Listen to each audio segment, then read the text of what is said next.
Өткен күнге көп қарайлайсың, өткенге өкінесің. Ол күндер бәрібір саған қайта оралып келмейді.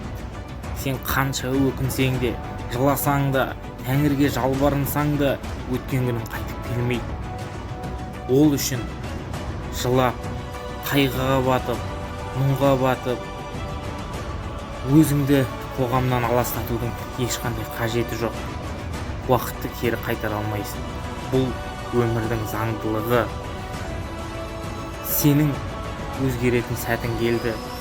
Айналаңдағы адамдарға қара, көзіңді аш. Ол да сен секілді ет пен сүйектен жаратылған адамдар. Олардың жетіп жатқан жетістігіне сен де жете аласың. Сенің олардан ешқандай айырмаң жоқ. Тез арада басыңды көтер. Айналаңа қара. Сені қоршаған шеңберден шыға қой. Өзіңнің ақылыңа сен, біліміңе сен. Олар сені далада қалдырмайды. Сен міндетті түрде ең мықты адам боласың. Өзгеретін сәтің келді. Бүгіннен бастап оян.